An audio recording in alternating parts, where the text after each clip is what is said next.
बच्चों, मैं डोली लूना अस्किम परिवार की ओर से आप सभी का हिंदी ऑनलाइन क्लासेस में स्वागत करती हूँ, अभिनंदन करती हूँ।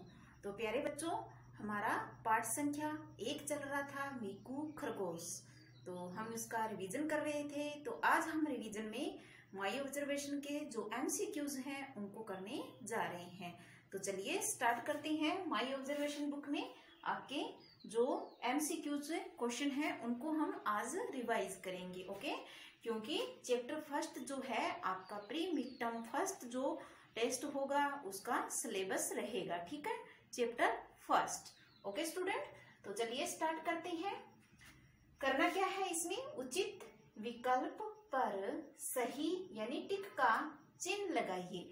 आपने सही उत्तर का चयन करके आपने टिक का निशान लगाना है, सही ऑप्शन पे टिक लगाना है, यानी आपने बताना है कि कौन सा ऑप्शन सही है।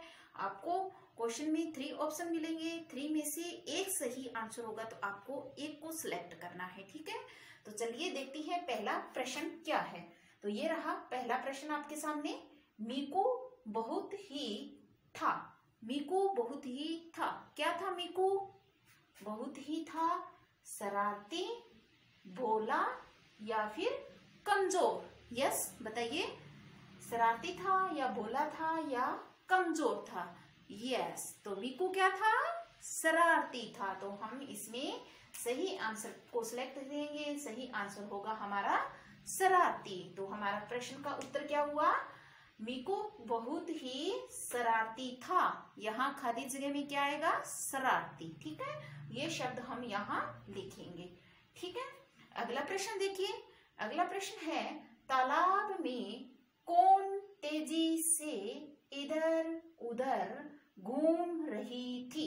आपने बताना है कि तालाब में कौन तेजी से इधर उधर घूम रही थी। तो हमने कहानी पढ़ी मीकू खरगोश, जिसमें मीकू खरगोश ने पहले तो पक्षियों को आसमान में उड़ता देखा, फिर तालाब के किनारे बैठा हुआ सोच रहा था, तभी उसने सुंदर सुंदर प्यारी प्यारी मछलियां देखी। तो तालाब में कौन तैर रही थी तेजी से, इधर उधर कौन घूम रही थी? यस, मछलियां। तो हमारे ऑप्शन है चिड़िया, मछलियां, बकरियां। तो कौन तैर रही थी? यस, मछलियां तैर रही थी। हमारा सही आंसर होगा मछलियां, ठीक है। नेक्स्ट प्रश्न संख्या 3। पानी में तैरने के लिए खरगोश को किसकी जरूरत थी? अब मीकू खरगोश पानी में तैरना चाहता था, मछलियों को देखा तो उसके मन में भी हुआ कि वो भी उनकी तरह तैरे। तो वो तैरना चाहता था, तो इसके लिए उसे किसकी जरूरत थी? तो ऑप्शन ये रहे आपके सामने, हाथों की, पूंछ की या फिर फिन की। तो पानी में तैरने के लिए किसकी जरूरत होती है? मछलियां किसकी हेल्प से तैरती है? फिन की हेल्प से तैरती है। तो उसे तैरने के लिए किसकी जरूरत थी? फिन की जरूरत थी। तो हमारा सही आंसर क्या होगा? फिन। पानी में तैरने के लिए खरगोश को फिन की जरूरत थी। अगला प्रश्न, मीकू खरगोश ने आसमान में क्या देखा? अब आपने बताना है कि मीकू खरगोश ने आसमान में क्या देखा।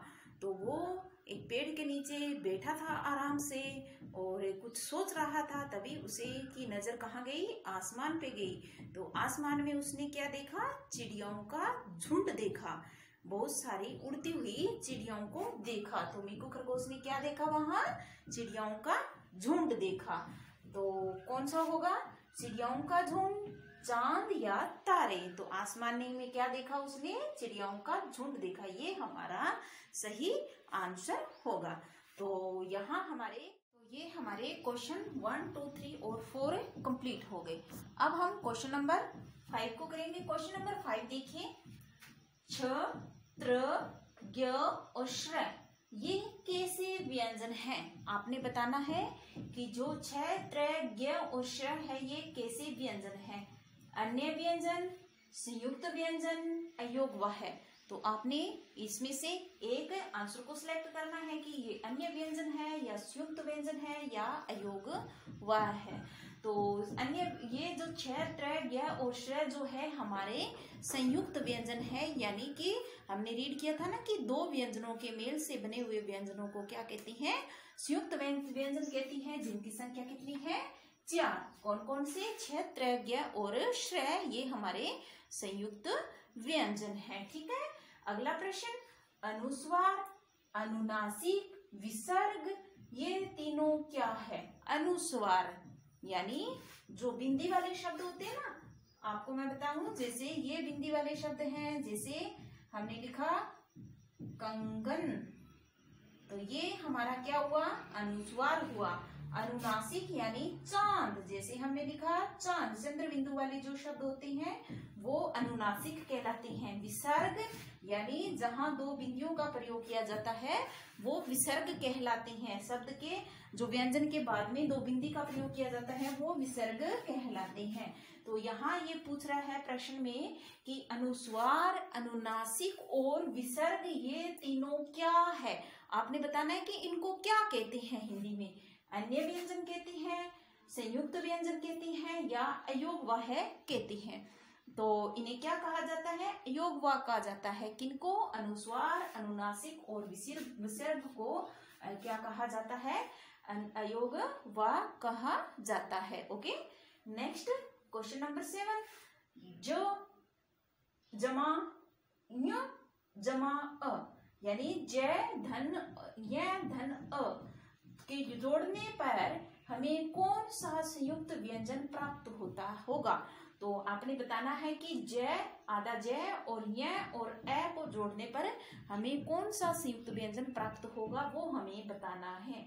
त्रय होगा, ज्ञ होगा या छ होगा? तो क्या होगा? जय और य के योग से क्या बनेगा? ज्ञ, जिसे हम कहते हैं ज्ञान, ज्ञानी, विज्ञान। तो ये हमारा संयुक्त ज्ञ संयुक्त व्यंजन बनेगा। ज्ञानी जिसे अपने बोलते हैं ना, ज्ञ ज्ञानी, तो वो हमारा संयुक्त व्यंजन बनेगा ज, य और ए के मेल से। ठीक है।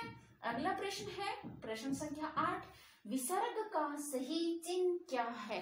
आपने यहाँ विसर्ग का चिन्ह बताना है कि विसर्ग का चिन्ह क्या है। ये जो दो बिंदियों का प्रयोग किया गया है, ये बड़ी ई या छोटी ई, तो आपने एक उत्तर को सिलेक्ट करना है। तो यस, विसर्ग का सही चिन्ह कौन सा होता है? जो हम ये दो बिंदियों का प्रयोग करते हैं ये हमारा विसर्ग का चिन्ह होता है। ठीक है। तो ये हमारे प्रश्न संख्या 8 कंप्लीट हो गए। एक बार हम प्रश्न संख्या 1 से लेकर 8 तक को दोबारा रिवाइज कर लेते हैं। उसके बाद हम प्रश्न संख्या 9 और 10 को भी करेंगे, वो मैं आपको दोबारा बाद में करवाती हूँ। पहला देखिए, मीकू बहुत ही, हम सीधा अब ऑप्शन नहीं पढ़ेंगे, सीधा पढ़ेंगे। मीकू बहुत ही शरारती था। तालाब में कौन तेजी से इधर उधर घूम रही थी? मछलियां। पानी में तैरने के लिए खरगोश को किसकी जरूरत थी? फिन की। किसकी जरूरत थी? फिन की। अगला, मीकू खरगोश ने आसमान में क्या देखा? चिड़ियाओं का झुंड देखा। मीकू खरगोश ने आसमान में चिड़ियाओं का झुंड देखा। अगला प्रश्न, छ, त्र, ज्ञ और श्र ये कैसे व्यंजन है? संयुक्त व्यंजन है। तो हमारा सही उत्तर क्या होगा? संयुक्त व्यंजन। अनुस्वार, अनुनासिक, विसर्ग ये तीनों क्या है? अन्य व्यंजन, संयुक्त व्यंजन या अयोग व है। तो हमारा आंसर क्या होगा? अयोग व है। अनुस्वार, अनुनासिक और विसर्ग ये तीनों अयोग व है। ठीक है। अगला है, ज, य और ए के जोड़ने पर हमें कौन सा संयुक्त व्यंजन प्राप्त होगा? तो ज्ञ संयुक्त व्यंजन प्राप्त होगा। ठीक है। विसर्ग का सही चिन्ह क्या है? विसर्ग, ये जो दो बिंदियों का प्रयोग करती हैं ये हमारा क्या होता है? विसर्ग होता है। ठीक है। तो ये थे हमारे प्रश्न 1 से लेकर 8 तक। अब हम प्रश्न संख्या 9 और 10 को भी करेंगे। तो मैं यहाँ लिखूंगी 9 और 10, प्रश्न संख्या 9 और 10 को। ठीक है। तो अब प्रश्न संख्या 9 देखिए। प्रश्न संख्या क्या है? 9 में कीमत, यहाँ शब्द क्या लिखा हुआ है? कीमत शब्द में क पर कौन से स्वर की मात्रा लगी है। यहाँ आपने मात्रा को देखना है कि जो कीमत शब्द है इसमें क के ऊपर कौन सी मात्रा लगी हुई है। इसमें से बड़े ओ की या फिर बड़ी ई की या फिर छोटे ई की, इनमें से आपने उत्तर को सिलेक्ट करना है। ठीक है, तो अब की कीमत में देखिए किसकी मात्रा लगी है, क की, क बड़ी ई की मात्रा, म त क्या बन गया, कीमत बन गया। तो कीमत में देखिए किसकी मात्रा लगी है, बड़ी ई की मात्रा लगी हुई है, तो जो ये हमारा सही आंसर होगा। ठीक है, अगला प्रश्न, बंदर शब्द पर क्या लगा है। बंदर शब्द पर क्या लगा है, ये जो बिंदी लगी है इसके बारे में आपने बताना है। अनुस्वार, अनुनासिक या विसर्ग। अनुस्वार लगा हुआ है या अनुनासिक लगा हुआ है या विसर्ग लगा हुआ है। तो विसर्ग कौन से होते हैं, ये जो दो बिंदियों का प्रयोग करते हैं ना, हम ऐसे करके दो बिंदियों का प्रयोग करते हैं, ये तो होता है हमारा विसर्ग। और ये जो चंद्र बिंदु का हम प्रयोग करते हैं वो होता है हमारा अनुनासिक। और ऐसे करके इससे एक बिंदी का प्रयोग करते हैं, सिंगल बिंदी का प्रयोग करते हैं, वो होता है हमारा अनुस्वार। तो अब आपने बताना है कि जो बंदर शब्द लिखा हुआ है इसमें ये जो है ये क्या लगा हुआ है, अनुस्वार लगा हुआ है, अनुनासिक लगा हुआ है या विसर्ग लगा हुआ है। तो क्या लगा हुआ है, ये हमारा अनुस्वार लगा हुआ है, तो ये हमारा सही उत्तर होगा। ठीक है बच्चों, तो ये थे हमारे MCQs चैप्टर फर्स्ट जो मैंने आपको रिवाइज करवा दिए। तो अब आपका वर्क क्या है, आपका जो समर वेकेशन स्टार्ट हो रहा है ना कल से, तो आपने समर वेकेशन में ये जो चैप्टर है, चैप्टर फर्स्ट मीकू खरगोश, आपने अच्छे से लर्न करना है, क्योंकि जैसे ही जून में आपका स्कूल लगेगा तब आपकी क्लासेस स्टार्ट होगी ना, तो साथ ही आपका टेस्ट होगा, हो ना, pre mid term first test होगा, जिसमें आपका ये चैप्टर नंबर फर्स्ट आपका सिलेबस रहेगा। Okay class, okay bye.